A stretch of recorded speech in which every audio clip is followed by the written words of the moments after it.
I'll show you. So anyway, what you'll learn is biological and chronological age, how old your cells actually are compared to your calendar age. And because, again, you can be 60 and you can have the biological age of 50, or you can be 50 and have the biological age of someone who's 70. And that's what you want to avoid. System-specific aging. Which organ systems are aging faster than others? Is it your gut? Is it your immune system? So now we can target those systems that are aging you faster. And the way the body works is that if one system ages faster, it starts to deteriorate the other systems. And if you have a major system like your cardiovascular system, it doesn't matter that the other systems are working well. Because if the cardiovascular system isn't working well and you have a heart attack, it doesn't matter that your gut was working well or your brain was working well. So you want to see where should I focus my attention and not do a shotgun kind of thing. And then there's this Dunedin pace score, where your current rate of aging, if it's at the normal pace, that's fine. But if it's greater than 1, you actually have a 56%, I'll show you that, 56% increased risk of having some type of chronic illness or even death in the next 5 years. So it's important stuff. So here's a real case study. This is a male in his late 60s and generally healthy with no major medical concerns that we know of. But he has an active lifestyle, but he is experiencing some declining energy. And he's interested in preventative approaches to aging. And this is actually a couple that really got me started looking at this like a year or two ago, because they were asking me these questions. And I told you a lot of the things I do in my office is because a person asked me a question. And so a couple of years, they start asking me this, and I decided to take a longevity course, a physician-directed longevity course. It was a 6-month course I did online. And that really brought the idea of even doing the ageless blueprint, because there is a blueprint to agelessness. And this is a part of it, is to making sure that your body doesn't out-age you. Okay. So his results, he was 2.2 years older than his chronologic age. And 11 out of the 11 organ systems, they were all showing accelerated aging patterns. So we had to come up with a comprehensive plan for him to try and slow down this aging of his organs. And now he was aging at the normal pace, but again, he's 67. So he would like to actually be a little bit younger and have his body age a little bit more slowly. So, let me this is what I want to do. I want to show you what it looks like. I'm going to try and share my screen. Okay. It's going to, this is it. Oh, yeah. So let me share this. Okay. So yeah, I don't want to show you his name. I'm going to be very careful about that. So this is what it showed. It showed that he's aging faster. His blood is aging faster. His brain, inflammation, and we think this is a big cause of aging. His heart, hormone, immune system. So you see that a lot of things were aging at now this is actually a score. It's not really the age. This is his score. And so when you have this score, you see that he's aging slowly. He's aging like he should, but that's not his goal. He would like to slow this down. And so this is what I'm saying. If the pace is greater than 1, it's been associated with a 56% increased risk of death and a 54% increased risk of chronic disease in the next 7 years, not 5 years. I'm sorry. All right. So this is it.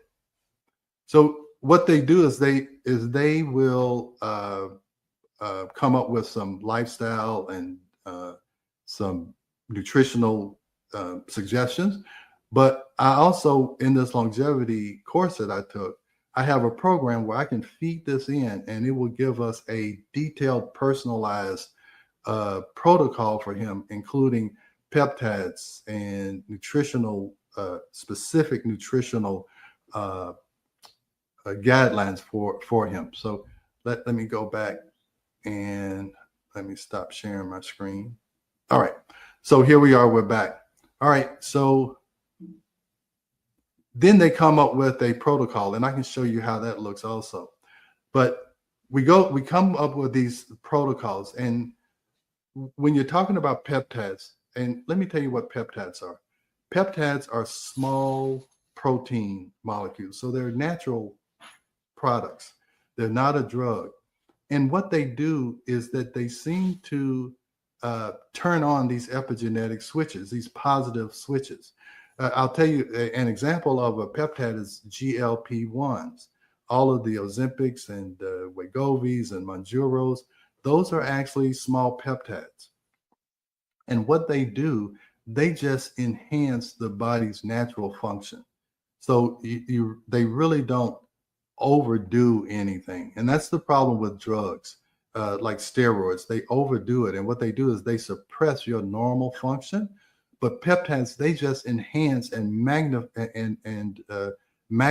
or maximizes your body's own ability to repair itself and to turn on those positive epigenetic switches. So the initial phase is a cellular reset.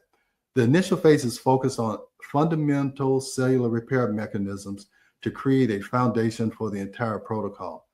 And this is probably the most important one that almost everybody needs.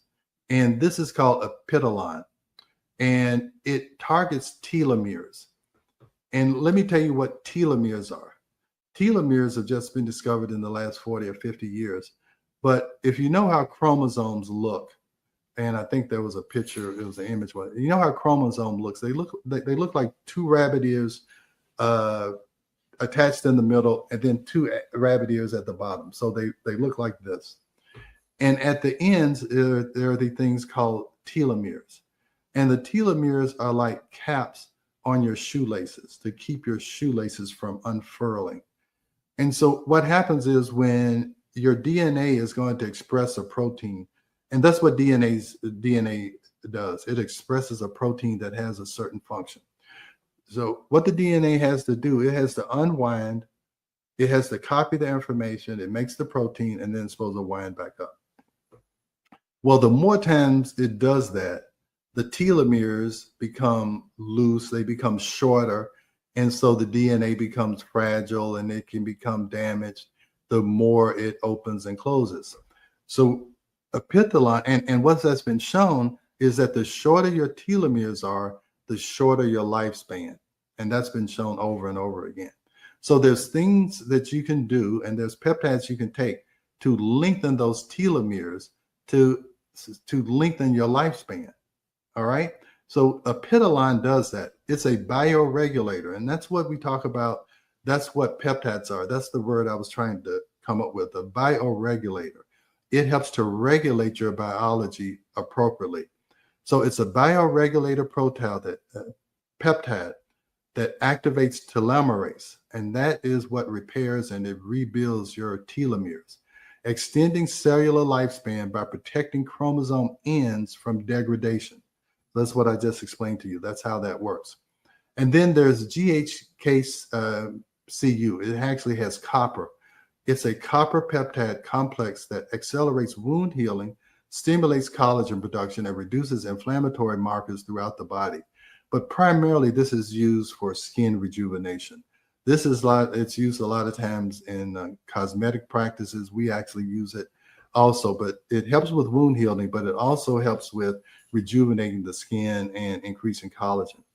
And then there's MOTC, this mitochondrial energy. Your mitochondria, these little energy factories, it's like the Georgia Power. That's what we have here. It's like the power company of your cells.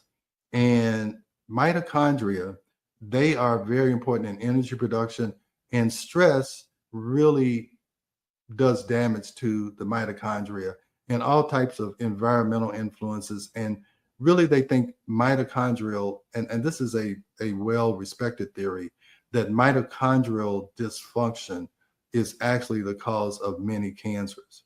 So keeping your mitochondria healthy is very important for energy and also prevention of some very serious diseases. So mitochondrial derived peptide that improves metabolic flexibility, enhances insulin sensitivity, and promotes cellular energy production. So that's a very important one. So once you get your report, we do this in phases because some of these are injections and we can actually put them together and where you're not injecting yourself as much. And it's just a sub-Q injection, just like the GLP-1s.